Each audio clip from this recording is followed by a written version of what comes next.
안녕하세요. 까치살모입니다. 아시겠지만 지금 우리 하나는 미국의 자주포 사업에 참여하고 있었는데요. 그런데 이번에 8월 18일자로 하나는 미국 정부와 시험용 자주포 6대를 공급하는 계약을 체결했다고 합니다. 솔직히 이 부분까지는 저도 예상을 했으나 저도 미처 예상을 하지 못한 건 바로 이번에 시험용 자주포를 공급하는 회사로 아직까지는 하나만 단독으로 계약을 했다는 점입니다. 지금까지 알려지기로는 이번 사업은 대략 500여 대에 달하는 자주포를 도입하는 사업의 선행사업으로 몇 개의 업체를 선정해서 시험용 자주포를 구매하고 그 시험용 자주포들을 테스트하고 최종 사업자를 선정한다고 알려져 있었는데요. 그런데 놀랍게도 지금까지 알려지기로는 이번에 시험용 자주포 공급업체로 선정된 건 유일하게 하나뿐이라고 합니다. 그래서 최소한 지금까지는 한화가 단독 계약을 체결한 건데요. 물론 며칠 사이로 다른 업체와 추가 계약을 체결할 가능성도 있지만 최소한 지금까지는 한화 단독입니다.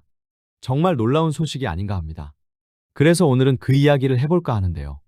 그 전에 앞서서 이 이야기를 하지 않을 수가 없는데요. 무엇이냐면 제가 얼마 전에 LIG 직원이 방사청 직원에게 뇌물을 주다가 걸린 사건이 있었다고 했는데 이게 갈수록 사건이 눈덩이처럼 커지는 것 같네요. 이번에 LIG 직원이 뇌물을 준 방사청 직원이 총 4건의 사업평가위원으로 참여했다고 하는데요. 그 중에서 LIG가 3건의 사업을 수주했다고 하고요. 이번 사업이 불거진 건 바로 장보고2 개량 사업에서 링크21을 장보고2에 탑재하는 사업이었다고 하고요. 그래서 지금 방사청에서는 총 7건의 사업에 대해서 조사를 하고 있다고 합니다.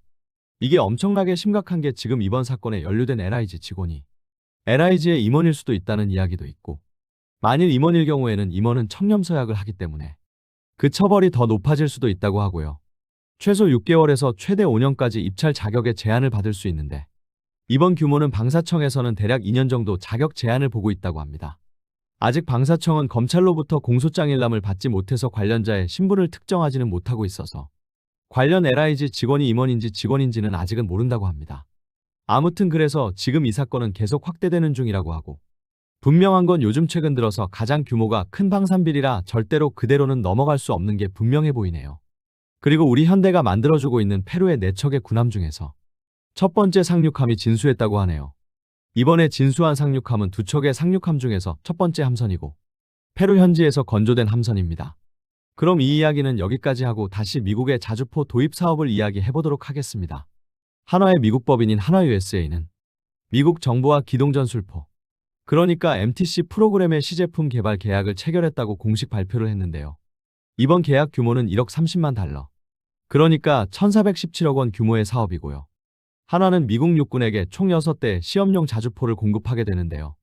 추가로 옵션으로 2억 6290만 달러 그러니까 우리 돈으로 3715억 원을 들여서 12대의 시험용 차량을 더 공급받을 수 있는 옵션이 있습니다. 그러나 문제는 당연히 이 시제 차량을 납품하는 것으로 끝나지 않고 미국은 이 시제 차량 사업을 통해서 최대 498대의 자주포를 도입하게 되고 그 사업 규모는 67억 달러 그러니까 우리 돈으로 대략 10조 정도에 달할 것으로 예상이 됩니다. 그러나 문제는 지금 미국은 자주포뿐만 아니라 자주포 공급 회사의 탄약 공급까지도 원하고 있기 때문에 탄약 공급까지 하면 최대 30조에 달하는 사업으로 평가되고 있습니다. 이번 사업은 총 4년에 거쳐서 도입한 시제용 자주포를 실전부대에 배치를 해서 운영평가를 하게 되는데요. 그러나 미국에서 예측하기로는 실제 사업자는 내년인 2027년 4, 4분기에 결정될 것으로 예상되어지고 있습니다. 솔직히 말해서 저는 이 사업의 시제 차량 사업자로는 한화가 선정될 거라고 예상을 했지만 한화가 단독으로 선정될 거라는 건 예상을 못했는데요. 그러나 저뿐만 아니라 그 누구도 이 사업의 시제 차량 사업자로 단 한 개 회사만을 선정할 거라는 건 아무도 예상을 하지 못했습니다. 다들 이번 사업의 시제 차량 사업자는 여러 복수의 사업자를 선정을 하고 복수의 사업자를 비교해서 최종 사업자를 정할 거라고 생각을 했기 때문입니다.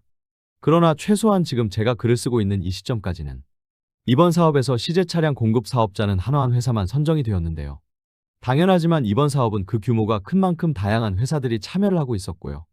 대표적인 후보로는 K9MH를 제안한 한화를 포함해서 RCH155를 제안한 독일의 KNDS와 그리고 시그마를 제안한 이스라엘의 LB 시스템 그리고 아처 자주포를 제안한 BAE 시스템 등이 있는데요.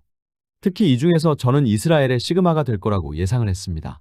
그럴 수밖에 없었던 게 이스라엘 회사 엘빗의 시그마는 미국 현지의 여러 회사들과 연합을 하고 있었기 때문입니다. 우선 엘빗은 미군의 전술 차량을 공급하는 오시코시와도 손을 잡았고 AI 기업인 안드릴과도 손을 잡았으면 나중에는 미국의 제너럴 다이내믹스와도 손을 잡았습니다. 제너럴 다이내믹스는 처음에는 M109 자주포를 기반으로 개량한 자주포를 제안했으나 이 제안을 포기하고 엘빗과 손을 잡았는데요. 왜냐하면 미국 육군이 원하는 게 궤도형이 아닌 차륜형이라고 했기 때문입니다. 그래서 당연히 저는 이 사업에서 엘빗의 시그마가 가장 강력한 후보라고 생각을 했고요. 또 재미있는 점은 아마 여러분도 아시겠지만 RCH-155는 독일의 KNDS가 개발한 자주포인데 우리나라 국내 언론들은 전부 다 RCH-155를 제안하고 있던 독일 회사는 라인메탈이라고 이야기하고 있더군요. 아마 어디선가 외신을 보고 그대로 베끼다가 실수를 한 것 같은데요. 당연하지만 RCH-155는 라인메탈이 아니라 KNDS에서 만드는 자주포이고요. 아무튼 그래서 당연히 미국의 여러 주요 방산업체와 손을 잡고 있는 엘빗의 시그마가 더 유리할 거라고 생각한 건 저 혼자만은 아닐 것입니다. 그런데 놀랍게도 미국은 우리 한화의 K9MH 차륜형 자주포를 선택했는데요. 그럼 미국은 왜 우리 자주포를 선택했을까요? 미국이 이 사업에서 가장 중요하게 생각하고 있다고 알려진 항목은 바로 현지 생산인데요.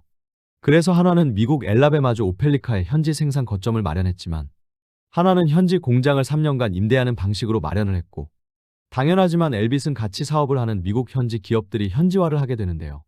그래서 미국 현지화 자체도 엘빗이 훨씬 우수합니다. 그런데 아마 이 부분에서 제가 잘못 생각을 한 것 같습니다. 무슨 말이냐면 분명 미국 정부는 이 사업에서 현지화를 중요시하지만 미국 정부가 원하는 현지화 조건을 충족만 한다면 어떤 방식으로 현지화를 하던 상관이 없었던 게 아닌가 하고요. 그리고 당연히 엘빗이나 한화 둘 다 미국 정부가 원하는 현지화 조건은 충족하니까 다른 부분에서 경쟁을 하게 된 게 아닌가 합니다. 그리고 현지화 문제만 빼면 엘빗보다 한화가 더 우수한 게 사실입니다. 왜 한화가 엘빗보다 더 우수하냐면요. 우선 엘빗의 시그마에 대해서 이야기해야 하는데요. 엘빗의 시그마는 이스라엘에서는 로엠이라는 이름으로 불리고요. 이스라엘군은 기존의 이스라엘군이 운용하던 M109 자주포를 대체하기 위해서 로엠 자주포를 도입하고 있고 로엠은 2024년 6월에 첫 사격을 했고 2025년부터 이스라엘군에 정식으로 배치되기 시작한 자주포입니다. 그래서 시그마는 실제로 세상에 나온 지 정말 얼마 안 된 자주포인데요. 아시겠지만 우리의 K9MH 자주포는 기본적으로 우리의 궤도형 자주포인 K9을 기반으로 하고 있고 K9은 지금 현재 전 세계에서 가장 많이 팔리고 있는 자주포입니다. 그래서 두 자주포의 신뢰성 면에서 당연히 이미 여러 나라가 선택한 K9이 더 우수할 수밖에는 없고요. 그리고 가장 결정적인 건 이스라엘은 지금 58구 경장 포신을 개발하고 있지 않습니다. 시그마에는 52구 경장 포신만 적용되어 있고 이스라엘군은 앞으로도 58구 경장 포신을 개발할 생각이 없고 52구 경장을 계속 사용할 생각이라고 합니다. 그러나 아시겠지만 미국은 당장은 자신들이 도입하는 자주포에 52구 경장을 사용하지만 나중에는 58구 경장으로 개량할 수 있을 것을 요구하고 있습니다. 그래서 이 점 때문에도 미국이 우리 K9MH를 선택한 이유일 것입니다. 그런데 솔직히 말하면 58구 경장 장포신의 개발은 우리보다는 독일이 더 앞서고 있습니다. 우리도 K9A3 자주포를 위해서 58구 경장 포신을 개발하고 있지만 아직은 자주포에 결합하지 못하고 지상에 고정하고 시험을 하고 있는 것에 반해서요. 독일은 이미 양산 일정까지 나오고 두 개 회사나 58구 경장 이상의 자주포 포신을 개발하고 있습니다. 우선 KNDS에서는 58구 경장 포신을 개발하고 있고 이미 지상 시험은 끝났고 조만간 실제 자주포에 탑재를 한다고 하고요. 실제 양산은 2032년경에서 2035년경 사이에 이루어진다고 합니다. 그뿐 아니라 KNDS뿐만 아니라 라인메탈사도 장포신을 개발하고 있는데요. 라인메탈이 개발하고 있는 장포신은 무려 69경장입니다. 그리고 실제로 전 세계에서 대포 기술이 가장 뛰어난 라인메탈이니만큼 장포신 개발에서도 가장 앞서가고 있는데요. 라인메탈은 69경장 포신의 개발은 이미 끝냈고 초기 양산에 들어간 것으로 알고 있습니다. 그래서 장포신 기술력에서는 단연 독일이 우리보다 더 앞서 있는데요. 그럼 왜 독일의 자주포가 선택되지 않았을까요? 그건 바로 RCH-155가 미국도 감당하기 힘들 정도로 비싸기 때문입니다. 미국은 이 사업에 총 67억 달러를 예상을 하고 있는데요. 문제는 RCH-155의 가격은 대당 대략 170억 원이고 그래서 만일 미국이 이 자주포를 대략 500문을 도입하면 자주포를 도입하는 데만 대략 11조 원. 그러니까 달러로 78억 달러가 들어가서 미국이 예상하는 예산을 초과하게 됩니다. 그런데 문제는 이건 순수하게 자주포의 가격만이기 때문에 총 사업비로 하면 못해도 미국이 RCH-155를 500대 정도를 도입하기 위해서는 15조 원이 넘게 들어갈 것입니다. 그래서 결론은 이스라엘의 시그마는 58구 경장 포신을 개발하지 않고 있다는 게 문제가 되었을 거라고 보고요. 독일의 RCH-155는 미국이 도입하기에도 너무 비싸다는 문제가 있었던 것으로 보입니다. 참고로 시그마의 문제점 중에 하나가 이스라엘은 궤도형 자주포가 없다는 것도 있을 것입니다. 이게 무슨 말이냐면 이번 사업은 미국의 견인포인 M777을 대체하는 사업입니다. M777 전체를 대체하는 건 아니고 일부만 대체하는 것이고요. 그래서 미국은 우선 M777 견인포 일부를 차륜형 자주포로 대체하는데요. 문제는 원래 미국이 개발하던 58구 경장 포신은 차륜형 자주포에 올리기 위해서 개발하고 있던 건 아니고 궤도형 자주포의 차대에 올리기 위해서 개발하던 것이고요. 그리고 기존 미국이 보유하고 있는 M109 자주포를 대체하기 위해서 개발하던 것입니다.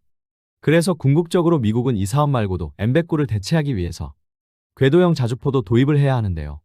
이왕이면 궤도형과 차륜형을 동일 회사에서 계열 차량을 도입하는 게 훨씬 유리합니다.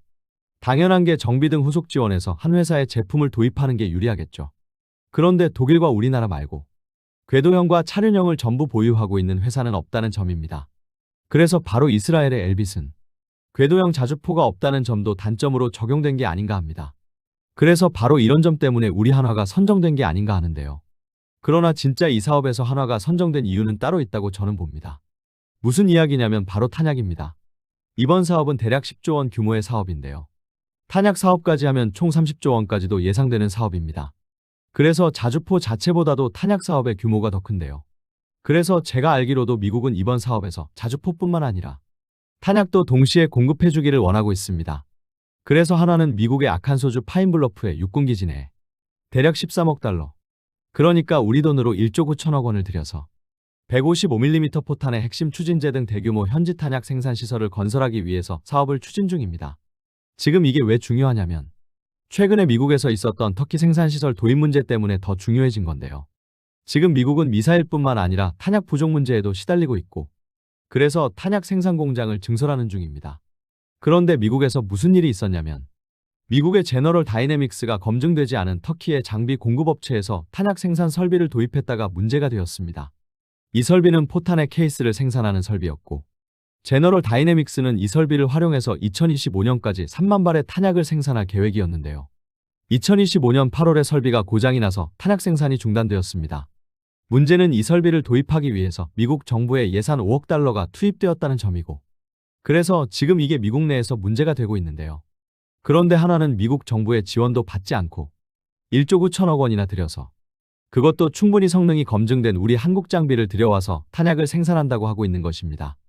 그래서 제가 보기에는 우리 한화가 이번 사업에 승리한 가장 결정적인 이유는 자주포뿐만 아니라 이 자주포에 사용할 수 있는 탄약까지 패키지로 제공한다는 제안을 해서라고 보여집니다. 한마디로 이건 우리 한화 빼고는 다른 그 어느 후보도 불가능했던 일인 것입니다. 그래서 바로 이 점이 우리나라의 자주포가 선정된 가장 결정적인 요인이 되었다고 생각을 합니다.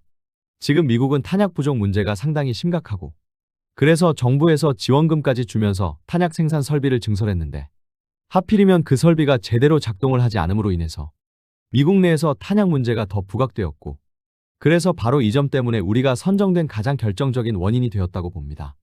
솔직히 어떤 분들은 이번에 우리가 선정된 건 우리와 미국의 58구 경장 포신 공동개발 때문 아니냐고 이야기하지만 포신은 굳이 우리가 개발하지 못해도 그냥 독일에서 도입하면 됩니다. 물론 포신 때문에 독일 자주포를 통째로 도입하기에는 독일 자주포가 너무 비싸지만 포신만 도입하는 건 얼마든지 가능하니까요. 그런데 지금 미국의 심각한 탄약 문제에 도움이 될 수 있는 건 우리 하나뿐이었던 것입니다. 한마디로 한화의 K9MH가 가격 대비 성능 면에서도 가장 우수했고 그리고 이미 미국이 원하는 58구 경장 포신도 개발하고 있으면서 자주포를 도입하면 확실하게 탄약까지도 공급해준다고 해서 선정된 게 아닌가 합니다. 어떤가요, 여러분? 여러분이 보기에는 이번에 우리 한화의 K9MH가 선정된 가장 결정적인 이유는 무엇이라고 보시나요? 이상 영상 봐주셔서 감사합니다.